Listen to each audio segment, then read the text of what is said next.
পশ্চিমবঙ্গ সহ ভারতবর্ষে জনগণনার দ্বিতীয় পর্যায় শুরু হবে, তার গ্যাজেট নোটিফিকেশন প্রকাশ হয়ে গেছে।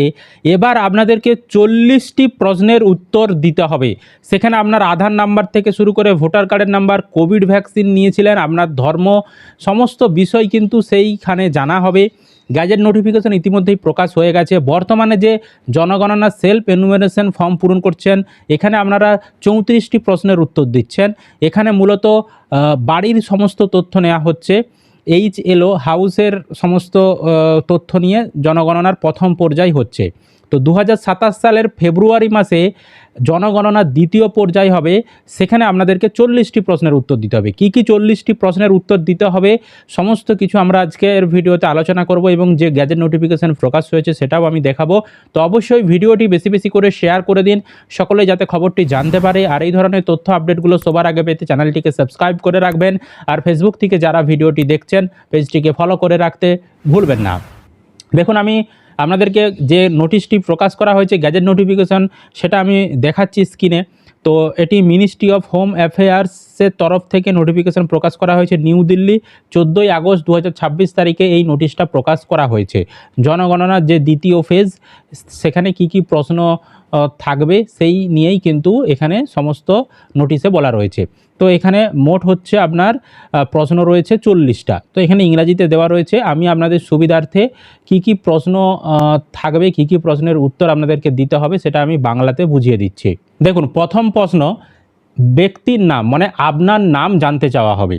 আপনার পরিবারে যতজন সদস্য থাকবে প্রত্যেকেরই আলাদা আলাদাভাবে তথ্য নেওয়া হবে, এবং আপনি যখন করবেন আপনার নাম, আপনার বাড়ির অন্যান্য সদস্য যখন করবে তার নাম, এভাবে কিন্তু প্রত্যেকের নাম জানা হবে, মানে ব্যক্তির নাম জানা হবে। তারপর 2 নম্বরে জানা হবে পরিবারের প্রধান সদস্যের সঙ্গে সম্পর্ক কী, মানে পরিবারের যিনি প্রধান তার সঙ্গে যেই ব্যক্তিটির নাম লেখা হলো তার কি সম্পর্ক, সেই সম্পর্কটা লিখতে হবে। তারপর 3 নম্বরে লিঙ্গ পরিচয়, মানে পুরুষ না মহিলা, মানে মেল না ফিমেল, সেটা জানা হবে। 4 নম্বরে জন্মের সাল এবং বয়স বছরের হিসেবে। তো জন্মের সাল কত, মানে কত সালে আপনি জন্মগ্রহণ করেছিলেন সেই সালটা জানা হবে। আর আপনার বয়স কত বর্তমানে এখন সেটা জানা হবে। বিবাহিত না অবিবাহিত 5 নম্বরে জানা হবে। আপনি বিবাহিত না অবিবাহিত সেটা জানা হবে। 6 নম্বরে বিয়ের বয়স বছরের হিসেবে, কত বছর বয়সে আপনি বিয়ে করেছিলেন সেটাও জানা হবে। জীবনসঙ্গীর নাম মানে স্পাউস নেম, যারা বিয়ে করেছেন সেক্ষেত্রে যদি ছেলে ফর্ম ফিল আপ করে তার স্ত্রীর নাম লিখতে হবে, স্ত্রীরা ফর্ম ফিল আপ করলে তাদের স্বামীর নাম লিখতে হবে। আর যাদের বিয়ে হয়নি তাদের ক্ষেত্রে নাম লিখতে হবে না। 8 নম্বরে ঘোষিতভাবে কোন দেশের নাগরিক, আপনি কোন দেশের নাগরিক সেটাও আপনাকে লিখতে হবে।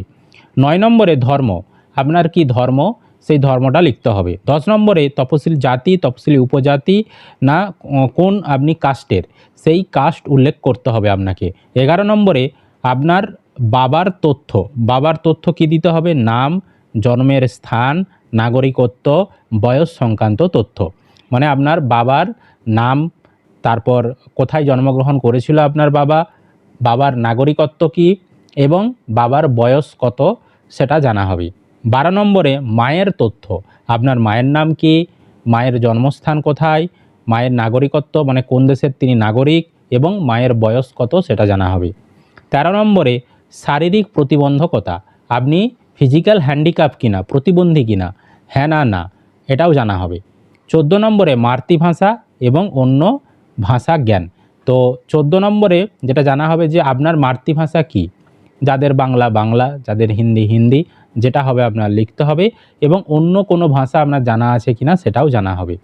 15 নম্বরে সাক্ষরতা এবং ডিজিটাল সাক্ষরতা, অর্থাৎ আপনি মানে স্বাক্ষর মানে মানে আপনার শিক্ষাগত যোগ্যতা যেটা, মানে আপনি মূর্খ মানে আপনি কোনো পড়াশোনা করেননি না, আপনি স্বাক্ষর মানে আপনি পড়াশোনা করেছেন সেটা জানা হবে।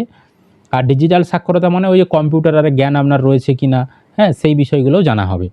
16 নম্বরে স্কুল কলেজ বা শিক্ষা প্রতিষ্ঠানে পাঠরত কিনা, মানে আপনারা স্কুলে পড়াশোনা করছেন কিনা বা কলেজে পড়াশোনা করছেন কিনা বর্তমানে সেটাও জানা হবে।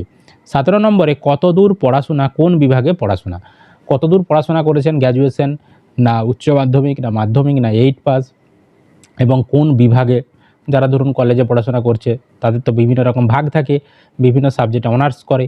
তো আপনি কোন বিভাগে পড়াশোনা করেছেন, বা যারা উচ্চ মাধ্যমিক করেছেন তারা সায়েন্স না আর্টস, কোন বিভাগে পড়াশোনা করেছেন সেটাও জানা হবে। 18 নম্বরে জনগণনা সমীক্ষার আগের 12 মাসে কোথায় কর্মরত ছিলেন কিনা, মানে জনগণনা যখন হবে তার 12 মাসে, আগের 12 মাসে অন্য কোথাও কর্মরত ছিলেন কিনা সেটাও জানা হবে, মানে অন্য কোথাও কাজ আরে করতেন কিনা। 19 নম্বরে কর্মরত কিনা স্থায়ী না অস্থায়ী চাকুরি, তো বর্তমানে আপনি কোথাও কাজ করেন কিনা, সেটা যদি কাজ করেন সেটা স্থায়ী কাজ না অস্থায়ী কাজ, মানে কন্ট্রাকচুয়াল কাজ না পার্ট টাইম কাজ না পার্মানেন্ট কাজ, সেটাও জানা হবে। তারপর 20 নম্বরে পেশা, আপনার পেশা কি, কৃষিকাজ না আপনি চাকুরিজীবী না বিজনেসম্যান, সেটা জানা হবে। 21 নম্বরে কোন ক্ষেত্রে শিল্প বাণিজ্য না পরিষেবা, তো আপনার যে জীবিকাটা সেটা শিল্প বাণিজ্য না অন্য কোনো পরিষেবা, সেটাও জানা হবে। 22 নম্বরে কোন শ্রেণীর কর্মী আপনি, কোন শ্রেণীর সেটাও জানা হবে। যদি আপনি কাজ করে থাকেন তবেই ওই উত্তরগুলো দিতে হবে, আর যারা কোনো কাজ করেন না তাদের ক্ষেত্রে শ্রেণীগুলো আর দিতে হবে না। তারপর 23 নম্বরে অর্থনৈতিক নয় এমন কার্যকলাপ, প্রান্তিক আধা প্রান্তিক কর্মহীনদের, তো অর্থনৈতিক নয় এমন কার্যকলাপ যদি আপনি কোনো করে থাকেন, এই ধরনের কোনো কাজ যদি করে থাকেন, সেটা আপনার কি ধরনের কাজ সেটা আপনাকে লিখতে হবে। এখানে হয়তো আপনি বুঝতে পারছেন না কি লিখবেন। আপনাদের যখন জনগণনা হবে সেখানে কিন্তু অপশান থাকবে, মানে অনেকগুলো অপশান, যেমন এই যে এখন জনগণনা যখন করছেন আপনাকে প্রশ্ন করা হচ্ছে এখন যে আপনার বাড়িটা বাড়ির মেঝে কী দিয়ে তৈরি, সেখানে অনেক দেখবেন মাটি, তারপর কংক্রিট, তারপর ইট, এরকম অনেক অপশান থাকবে। ঠিক সেই রকমই এই যে এখানে যে প্রশ্নগুলো রয়েছে এই প্রশ্নের উত্তর যখন দেবেন সেখানেও অনেকগুলি অপশান থাকবে, সেই অপশান থেকে আপনাকে সিলেক্ট করতে হবে, ঠিক আছে। তারপর 24 নম্বরে কাজের সন্ধান করছেন কিনা, তো আপনি যদি বর্তমানে কাজের সন্ধান করে থাকেন তাহলে আপনাকে হ্যাঁ লিখতে হবে, নইলে না লিখতে হবে। 25 নম্বরে বাড়ি থেকে অফিস যাতায়াত কিভাবে, যারা কাজ করেন তারা বাড়ি থেকে অফিস যাতায়াত কিভাবে করেন, বাস, ট্রেন না বাইক, যার মাধ্যমে করেন সেটা লিখতে হবে। তারপর 26 নম্বরে জন্মস্থান, আপনার জন্মের স্থান কোথায়, মানে কোথায় আপনি জন্মগ্রহণ করেছেন সেটা আপনাকে লিখতে হবে। তারপর শেষ ঠিকানা, আপনি লাস্ট কোথায় রয়েছেন সেই শেষ যে ঠিকানা যেখানে বসবাস করছেন সেই ঠিকানাটা আপনাকে বলতে হবে। তারপর ঠিকানা বদলের কারণ, যারা ঠিকানা বদল করেছেন তাদের ক্ষেত্রে ঠিকানা বদলের কারণ লিখতে হবে, আর যারা ঠিকানা বদল করেননি তাদেরকে ঠিকানা বদলের কারণ লিখতে হবে না। তারপর বর্তমান ঠিকানায় কতদিন ধরে বাস, এখন যেখানে আপনি রয়েছেন সেখানে আপনি কতদিন যাবৎ বসবাস করছেন সেটাও জানতে চাওয়া হবে। তারপর 30 নম্বরে স্থায়ী ঠিকানা, আপনার যে স্থায়ী ঠিকানা একদম পার্মানেন্ট যে ঠিকানা সেই স্থায়ী ঠিকানাটা আপনাকে লিখতে হবে। তারপর 31 নম্বরে বর্তমানে সন্তানের সংখ্যা, যাদের সন্তান রয়েছে তাদেরকেই একমাত্র এই 31 নম্বর প্রশ্নের উত্তর দিতে হবে, যাদের সন্তান নেই তাদেরকে লিখতে হবে না। তো কতগুলি সন্তান রয়েছে, 1 না 2 না 3, সেটা আপনি লিখে দেবেন। 32 নম্বরে মোট সন্তান কয়টি, যাদের সন্তান রয়েছে তারাই একমাত্র লিখবেন মোট কয়টি সন্তান। তারপর 33 নম্বরে গত 1 বছরে জীবিত সন্তানের সংখ্যা বিবাহিত মহিলাদের জন্য, এটি কেবলমাত্র বিবাহিত মহিলারাই পূরণ করবেন। গত 1 বছরে জীবিত সন্তানের সংখ্যা, কতজন জীবিত সন্তান রয়েছে গত 1 বছরে সেটা লিখতে হবে। 34 নম্বরে কোভিড-19 টিকাকরণের কেন্দ্র, কোথা থেকে আপনি কোভিড-19 ভ্যাকসিন নিয়েছিলেন সেই টিকাকরণ কেন্দ্রের নামটা আপনাকে লিখতে হবে। করোনার সময় যে টিকা নিয়েছিলেন কোন স্বাস্থ্যকেন্দ্র থেকে বা কোন হাসপাতাল থেকে নিয়েছিলেন সেটা লিখতে হবে। 35 নম্বরে মোট কতগুলি ব্যাঙ্ক অ্যাকাউন্ট, আপনার কতগুলি ব্যাঙ্ক অ্যাকাউন্ট রয়েছে, 1টি না 2টি না 3টি, সেটাও লিখতে হবে। 36 নম্বরে মোবাইল নাম্বার থাকলে, যদি আপনার মোবাইল নাম্বার থাকে মোবাইল নাম্বার লিখতে হবে। 37 নম্বরের প্রশ্নতে আধার নম্বর চেয়েছে, আধার নম্বর থাকলে লিখতে হবে। 38 নম্বরে ভোটার আইডি নম্বর, ভোটার কার্ডের নাম্বার জানতে চেয়েছে, লিখতে হবে। পাসপোর্টের নম্বর, যদি আপনার পাসপোর্ট থাকে লিখবেন, না থাকলে লেখার দরকার নেই। ড্রাইভিং লাইসেন্স আছে কি না, যদি থাকে লিখবেন, নইলে লেখার দরকার নেই। আর এখানে এই যে আধার নাম্বার, ভোটার কার্ডের নাম্বার, এগুলো যে লিখতে বলছে এগুলো মূলত প্রথমে 1 নম্বর প্রশ্নে ব্যক্তির নামে যার নাম লিখেছিলেন তার লিখতে হবে, বুঝতে পারলাম। আর এগুলো বাধ্যতামূলক নয়, মানে আধার নাম্বার, ভোটার কার্ডের নাম্বার এগুলো বাধ্যতামূলক নয়, যাদের থাকবে তাদেরই একমাত্র লিখতে হবে, যাদের আধার ভোটার কার্ড নেই তাদেরকে লিখতে হবে না।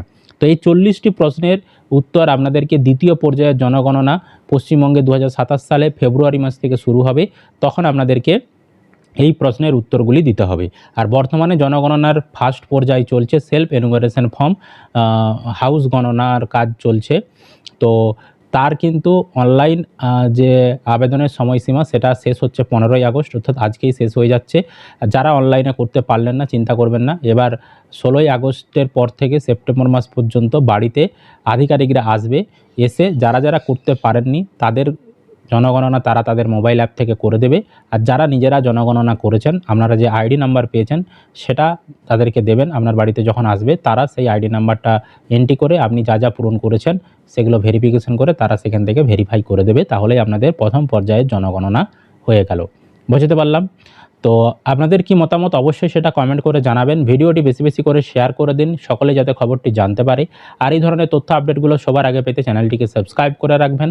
আর ফেসবুক থেকে যারা ভিডিওটিকে দেখছেন পেজটিকে ফলো করে রাখতে ভুলবেন না।